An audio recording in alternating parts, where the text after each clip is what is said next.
سكين ترافل خدم معايا الدرجات كلها من الاول للرابعه في الخشونه، لان انا بلجأ اليه كطبيب، لان هو بيحمي المريض من اخذان الادويه عن طريق الفم عشان المعده. فده بيخاطب المفصل نفسه، انت بتحط على المفصل نفسه على التشخيص بتاعي اللي احنا بنقول من الدرجه الاولى للدرجه الرابعه.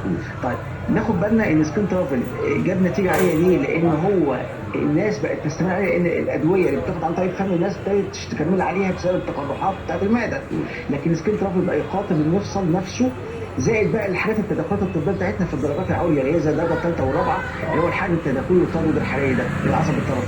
فاحنا بنقول لما بنخلص كاطباء شغلنا مثلا في المراحل المتاخره اللي هي الثالثه والرابعه، اللي هو الحقن التداخلي والتردد الحراري، الاستخدام الصح للسكين ترافل كده.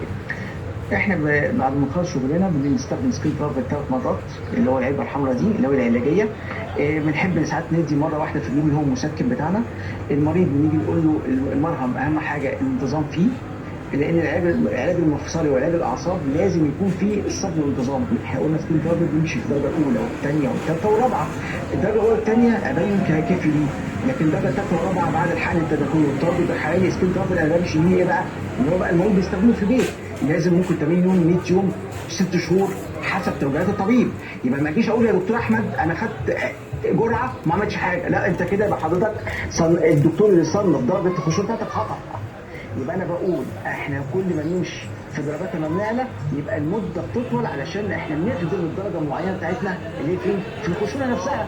لكن المرهم سكين ترافل كافي في الدرجه الاولى والثانيه في 40 يوم نخلص الموضوع. لكن احنا في الدرجه الثالثه والرابعه ايه؟ اللي احنا بالحل التداخلي والتردد الحراري بستخدم سكين ترافل ممكن يقعد معايا 6 شهور، موجود فيه مواد طبيعيه وفي مواد علميه زي جلوكوجين والجلوكوزامين والحاجات دي كلها. دي الادويه اللي المواد الفعاله دي بتتحط زمان بس بتسرق مش اللي جنبها واخد بالك. بس للاسف الحبوب بص سرقة عارفة انا دي مش سرقة. بص مد ايدها ازاي؟ ايوه كده في ايدها التليفون صح؟ لا هي ما خدت بالها، ما لقيتش تسرق الست دي.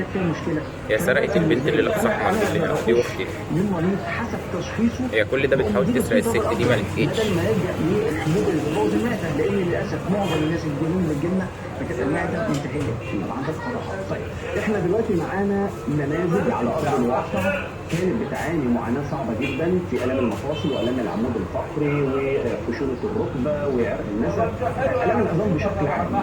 وتعالوا نشوف التقرير ده ونرجع لحضراتكم مره ثانيه نعلق عليه.